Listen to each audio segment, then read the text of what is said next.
Hello and welcome to today's daily news report, as well as ongoing stimulus package information video. If you're a subscribed member of my community, then welcome back. And if you're not, consider subscribing right now so I can keep you up to date on what's going on in Washington, D.C., the U.S. economy, the next stimulus package, money, investing, and much, much more. Okay, now the judicial system has been very busy this week. Earlier this week, a judge ruled that the Biden administration must go back to the Remain in Mexico policy for handling illegals at the border. The Biden administration says that they are going to sue and push back on this. So I'm not sure why they want the illegals to come in, but this federal judge is saying, nope, illegals have to stay in Mexico going forward. Now, yesterday, the Supreme Court ruled that President Biden's attempt to extend the eviction moratorium was unfounded and against the law. Previously, Biden had admitted that he didn't believe he could keep the eviction moratorium in place, but he could at least slow it down in the court system. This means that the eviction moratorium will not go until October 3rd. The judge cited that the federal government had no clear plan to help landlords losing $19 billion a month in rent. So with the federal government not really having a plan in place, these judges have ruled against the eviction moratorium. Now, I know that many of you in the community are behind on rent, so this will come as a blow to you. The $45 billion set aside by Trump and Biden for rent assistance is going out faster. So please keep trying to get access to that money so that you can get caught up on rent with your landlord. All right, now regarding the next stimulus package, as I've told you, Senator Bernie Sanders is the one heading up the next stimulus package. Yesterday, he said he's been negotiating and reviewing all the programs that are about to come his way from Democrat leaders, and the stimulus package needs to be bigger, much bigger. Okay. Now, Sanders already more than doubled it by going from 1.7 trillion up to 3.5 trillion. That's a $1.8 trillion increase. And now Sanders is saying, this is my starting point. I'm going bigger. I want much, much bigger.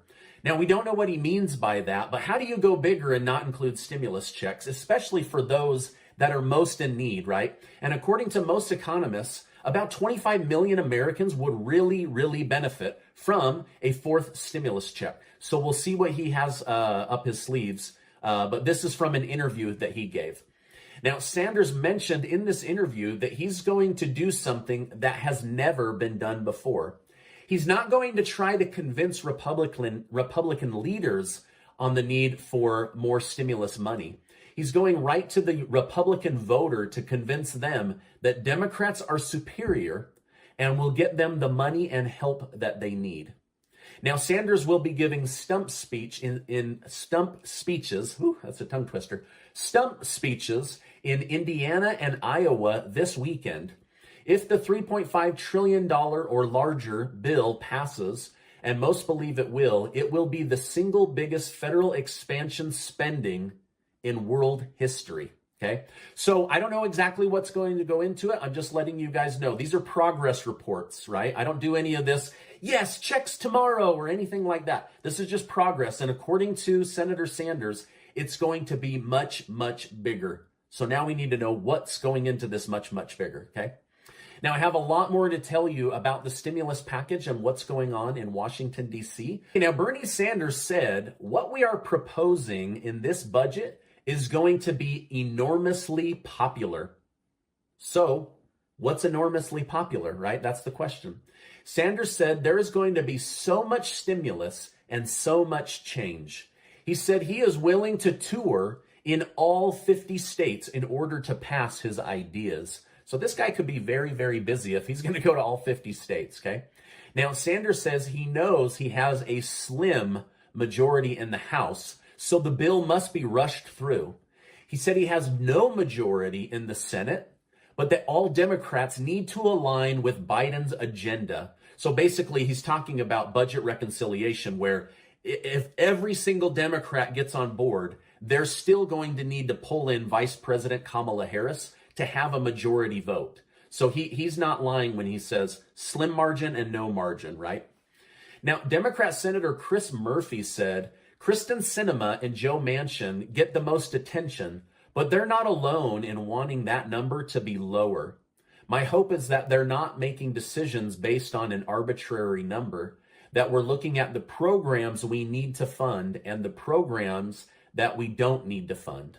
Okay, so there are other senators worried about Sanders' numbers and agenda items, but they've remained quiet, unlike Sinema and Manchin. So it'll be, I think Sanders is right. It's not a done deal. He is going to have to fight for this. And that doesn't even include fighting the Republicans and all the lobbyists, right? I've been telling you that there's over 1,200 lobbyists trying to get stuff stuffed into this bill. Now, Sanders said nothing is on the chopping block. He wants every part of Biden's agenda fulfilled. Sanders said the way to pay for all this is to tax big corporations and to tax the billionaires. Okay, now for the flip side of this. Catherine Cooksey, a spokeswoman for the Republican National Convention, said Americans don't want socialism, and Bernie Sanders is giving Republicans the fuel they need to take back the House and the Senate in 2022. So I don't know that she's wrong there, right? If he goes too big or too wild, he may get significant pushback. If he doesn't go big enough, he's also going to get pushback. Now, she said, having socialist Bernie Sanders at the wheel of the Democrats' entire domestic agenda is a gift to Senate Republican campaigns everywhere. Now, Senator Mitch McConnell gave a warning to Americans. He said, all of these agenda items sound good, but this is going to put a tax on every productive part of the U.S. economy, including the people. McConnell pointed out that Republicans don't like to tax businesses because the taxes roll onto the people in the form of higher prices. McConnell said he worries inflation is only going to get worse as $3.5 to $5 trillion hits the streets in America. By the way, I just want to express my gratitude for you guys giving these videos a like. I really, really appreciate it. Helps me out. I put hours and hours into these videos because I just love bringing you guys the news. So I hope you guys enjoy being a part of the community. All right, now if you've been following me and the news this last week, you are aware of the bombings that took place at or around the Kabul airport. ISIS has now claimed credit for the bombing and said that they are only getting started. Okay. Now, many Democrats are unhappy with President Biden's handling of Afghanistan, and many Republicans are furious. Senators Josh Hawley and Marsha Blackburn have said Biden is a feckless leader and must resign after this disaster. Senator Blackburn said Joe Biden, Kamala Harris, Anthony Blinken, Lloyd Austin, and General Milley should all resign or face impeachment or removal from office. Representatives Jim Jordan and Byron Donaldson have said that Biden must resign.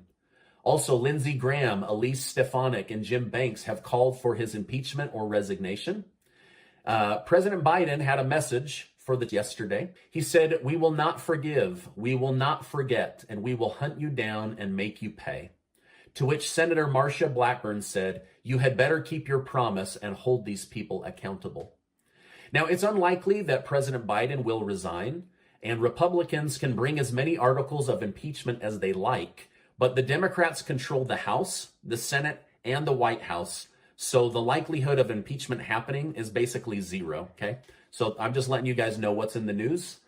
Now, earlier in this video, I told you how ISIS had claimed responsibility for the suicide bombing. Well, today, the Pentagon released information that in July, Biden and the military abandoned Bagram Air Force Base, and that thousands of ISIS prisoners were set free. These prisoners have regrouped with hidden ISIS cells in Kabul, so it appears that ISIS is alive and well, and that they are coordinating more attacks against the U.S. military, U.S. citizens, and the Taliban. When asked how many ISIS prisoners were freed, Pentagon spokesman John Kirby said, "We don't know, but it numbers in the thousands." Okay, this is terrible, right? I didn't know that thousands of ISIS prisoners had been released. Did you? It's crazy. All right, now we've also learned today that Europe may be in for a rough time. There are currently 5 million Afghans trying to cross the border into Turkey or Iran. These countries are saying, we don't want you and we can't afford to support you. Go to Europe like the Syrians. So many of the G7 leaders are now furious with President Biden for complicating their roles and future issues with immigration, with millions and millions of people trying to get out of Afghanistan. All right, now for several months, I've been telling you about the rise of machines and robots. A hospital in Singapore now has 50 new employees, and they're all robots, ranging from hospitality to front desk to even replacing surgeons in the hospital. The country of Norway just launched their first humanless cargo ship. It will be completely controlled by computers and maybe a little bit of human guidance done remotely if needed. This massive cargo ship has 0 humans on board. Okay, pretty crazy, right? All right, now I've been saying for months that I think the biggest driver of future universal basic income and solving poverty will come from robots and computers taking over jobs, and not because politicians don't have the resources to solve poverty today. They could do it today, but it's going to be because of these machines and robots, okay? Now, I hope you don't mind me sharing these stories with my community because I find them to be interesting and informative. Okay, now at some point in the near future, all of us, including me, might be fighting against robots and computers for employment. So we need to keep our eyes open and see what's going on around us so that we don't find ourselves in a bad situation, okay? All right, now, an odd story that I wanted to share with you, and I want to hear from you guys. Skateboard pro Tony Hawk has been giving blood over the last few weeks. He's now given over 100 vials of his blood. Many thought it was for some kind of noble cause, right? The reason? He is having it infused in the paint of his new limited edition skateboards. The skateboards are $500 each and they already sold out, right? The skateboarders can't get enough of this, right? And the message on the bottom of the board is murder your thirst, okay? Now, maybe I'm the odd one, but do you want your heroes and favorite designers to start incorporating their own blood into their products? I, for one, don't, right? So, but to each their own, right? Now, let me know in the comments, do you want human blood in your products, or is this odd, right? Let me know. Maybe I'll put right here, I let you know about the rapper Lil Nas, who was putting blood into his own Satan sneakers just a few months ago, okay? Let me know in the comments, what are your thoughts on this? Is this normal? Is this odd? Do you want blood from your heroes and designers, or is that kind of weird? It caught me off guard, right? So definitely let me know in the comments section below. All right, now this is my update for today. As I know more, I will definitely come on and share more. Come on.